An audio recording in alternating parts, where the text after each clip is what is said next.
करायचा आहे क्वेश्चन तुम्ही एक असा एक लार्जर सर्कल आहे आणि एक दुसरा स्मॉलर सर्कल आहे त्याच्यापेक्षा या पद्धतीने या दोन सर्कल्स मध्ये एक अशी कॉमन टँजंट आहे दोघांची. बघा ही यालाही टँजंट आहे यालाही टँजंट आहे लाईक दिस. तर बघा यांचे सेंटर्स ओ आणि पी आहेत.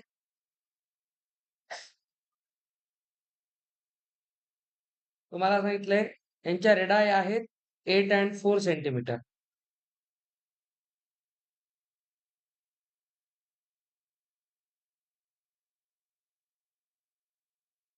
हे दोन एकमेकांना एक्सटर्नली टच करतात. तर ही जी कॉमन टँजंट आहे हिची लेंथ काढा. Find length of common tangent. विचार करण्याची मेथड नीट समजून घ्या. हा विचारपूर्वक दिलेला क्वेश्चन आहे, कोणी आता करायचं नाही. दोन सर्कलचे सेंटर ज्यावेळेस आपण जोडतो तेव्हा त्यांच्यातलं डिस्टन्स तुम्ही पाहिल्यावर लक्षात येईल त्यांच्या रेडियसला इक्वल असतं ऍड केल्यानंतर. हे दोन एक्सटर्नली टचिंग सर्कल्स आहेत, त्यांच्यात कोणताही गॅप नाही. मध्ये मध्ये बोल नका. तुम्ही नीट बघा, इथून इथपर्यंत मोठ्या सर्कलची रेडियस आहे ही 8 आहे, ही 4 आहे. सेम जर तुम्ही पाहिलात तर ही पण 4 असेल आणि इथून ही 8 असेल. आता आपण एक छोटस डोकं लावू. इथून आपण समोर एक परपेंडिक्युलर टाकू. का सांगतो? याच्यामुळे इथे रेडियस टँजंटने 90 होतं, तर हा एक पॅरलोग्राम बनेल. समजलं?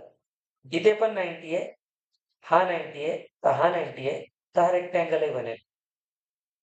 तर तुम्ही पहा, रेक्टँगलच्या साईड ऑपोजिट सेम असतात.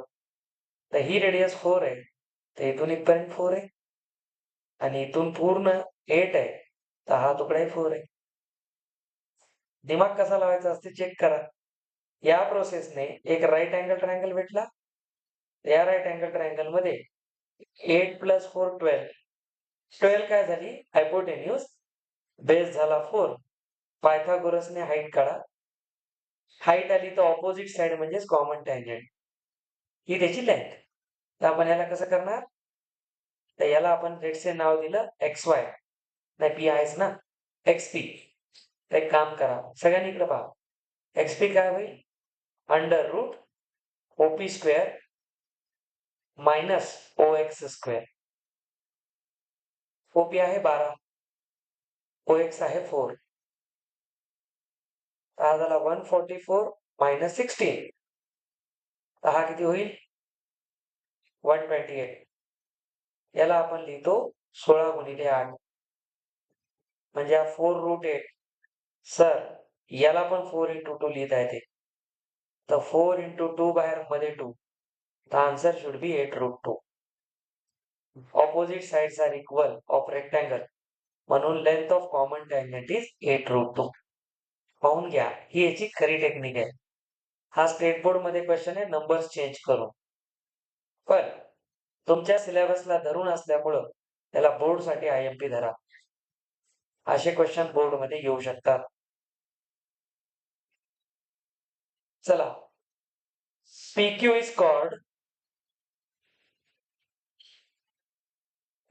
called of circle. एक टँजंट आहे XR at X on the circle cuts PQ produced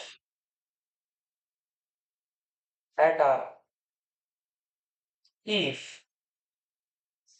XR is 12 centimeter,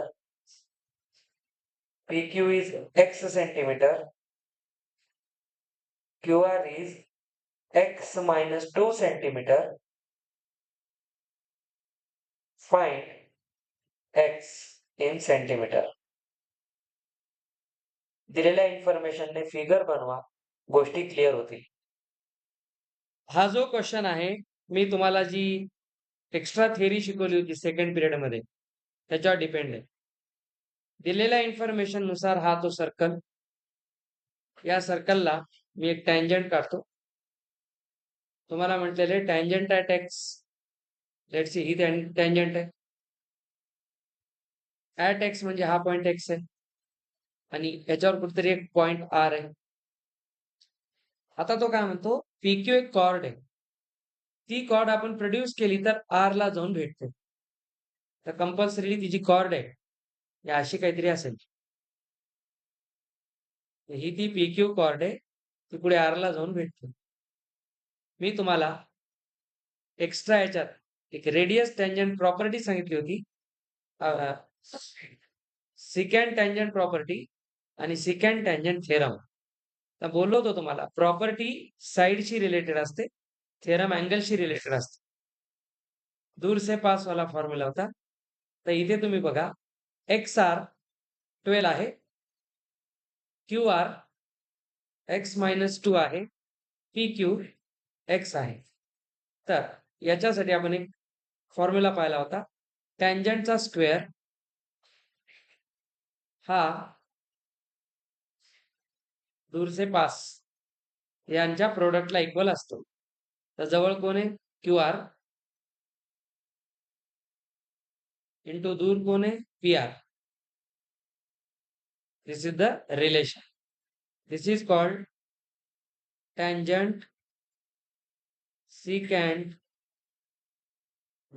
property.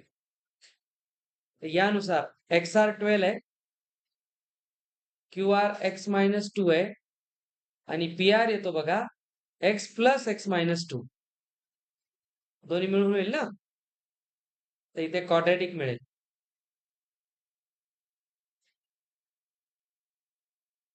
तर इथे बनेल 2x square minus 2x minus 4x plus 4, आता 144. तर 2x square minus 6x plus 4 minus 144. तर इथं तुम्ही 2 ने डिवाइड करा, तर 140चा हाफ करा, तर 10 आणि 7 येतील, x minus 10 x plus 7. x होईल 10 आणि x होईल minus 7. Length cannot be negative, so x is 10. असा हा प्रश्न. घ्या, एक ट्रायंगल आहे,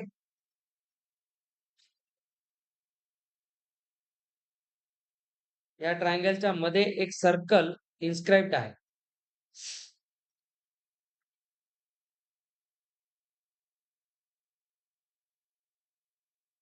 लाईक दिस. असा आहे तो मध्ये, याचा सेंटर आहे O. क्वेश्चन तुम्हाला म्हणतो, radius is 5 centimetre. Find perimeter of triangle.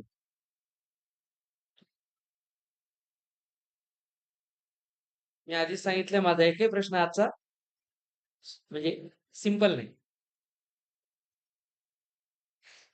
Question मध्ये आपल्याला सांगितले काय, इक्विलॅटरल ट्रायंगल आहे, त्याची आपण साइड एक्स मानू, रेडियस 5 आहे.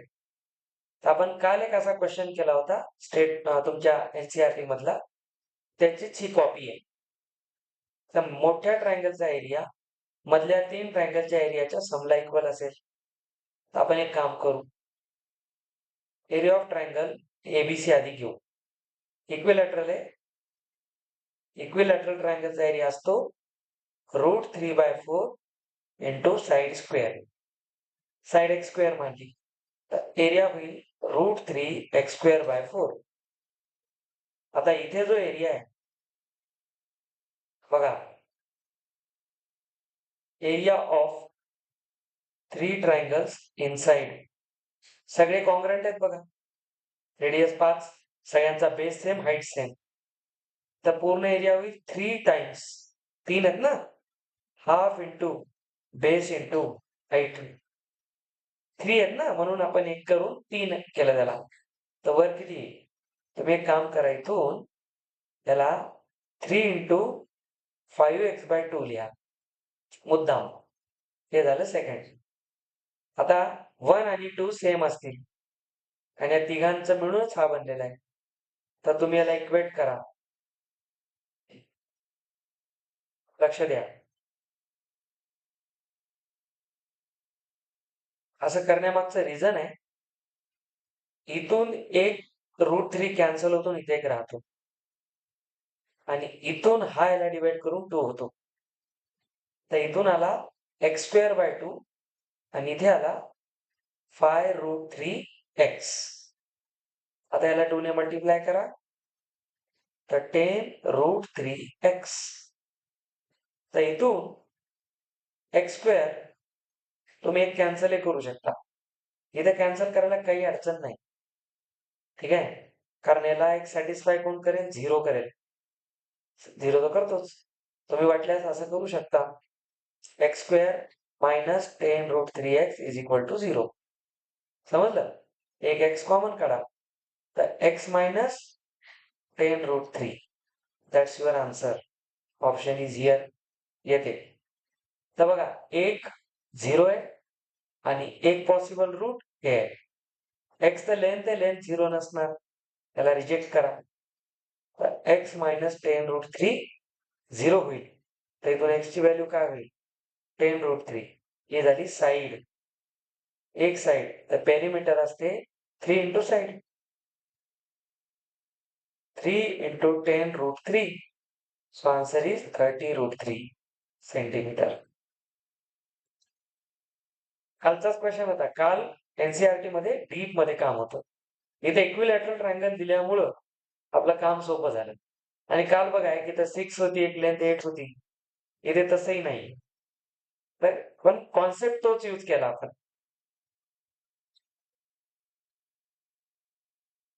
चलो, एक क्वेश्चन और.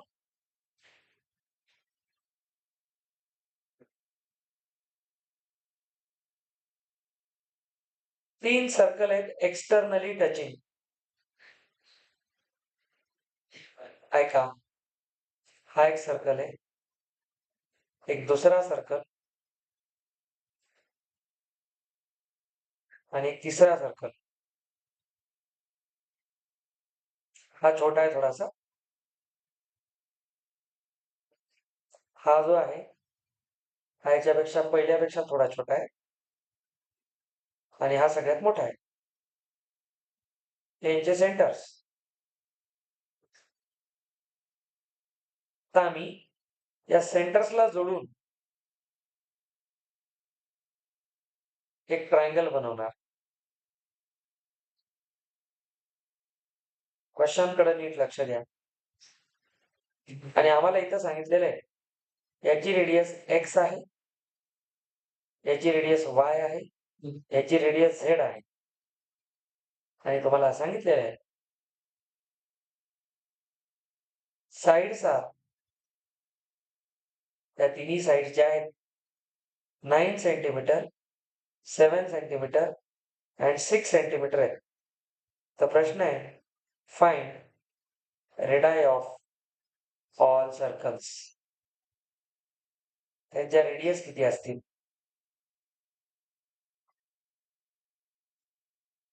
तुम्ही कुठल्याही एका साइडला 9 माना, एकाला 7, एकाला 6. तर काय इक्वेशन बनेल? x plus Y 9, x plus Z 7, y plus Z 6. 3 equation, 3 variable. Linear इक्वेशनचा कॉन्सेप्ट लावून सॉल्व्ह करा. एक्स वाय झेड आला की काम झालं. इकडे पहा, पहिलं इक्वेशन तुम्ही असं माना, मी ही लेंथ लेट्स से 9 मानतो, x प्लस झेड ला 7 मानतो, y प्लस झेड ला 6 मानतो. तर माझ्याकडे 3 इक्वेशन आहेत. तर मी काय करतो, 1 मधून 2 ला सबट्रॅक्ट करतो, तर मला y मायनस झेड मिळेल इथून. टू हे चौथं इक्वेशन आलं. आणि एकदा मी 1 मधून 3 सबट्रॅक्ट करतो. 1 मधून 3 केला तर बघा y कॅन्सल होतो. x मायनस झेड किती येतो? 3. हे 2 इक्वेशन आले. आता मी काय करतो? परत 4 मधून 5 ला सबट्रॅक्ट करतो. याच्यातून ह्याला. तर बघा हे असं आहे आणि हा असा आहे. सबट्रॅक्ट केलं तर हे कॅन्सल होईल. y मायनस एक्स किती येईल? -1. एक नवीन इक्वेशन आलं 6. आता याला आणि 1 ला मी ऍड करतो. ऍड केलं तर बघा x कॅन्सल होतो. 2y मला 8 मिळतो. तर y ची व्हॅल्यू किती मिळाली? 4. y 4 आला त्याला मी इथं ठेवतो. तर बघा इथून मला 4 मायनस झेड किती मिळेल? 2. म्हणजे झेड ची व्हॅल्यू 2 मिळते. ठीक आहे. ताण घेऊ नका. तुम्हाला फक्त रेडाय काढायचं. मी कोणाला काय म्हणलं त्याच्यावर डिपेंड आहे. पण तुम्हाला एक कळेल कोणाला काय ठेवायचं. कॅल्क्युलेशन वाईज खेळ आहे सगळा. तर बघा y4 z2 काही अडचण नाही. आता y आणि z आला इथं ठेवा चला. तर x मायनस 2 3 आहे. तर x ला काय व्हावं लागेल? 5. तर x 5 होईल, z 2 होईल आणि y 4 होईल. तर बघा 5 आणि 4 याला मी 9 मानलं होतं, 9 आलं. x प्लस z ला 7 मानलं आणि याला मी 6 मानलं. आपण जे मानले ते इक्वेशन सॅटिस्फाय झाले पाहिजे. समजलं?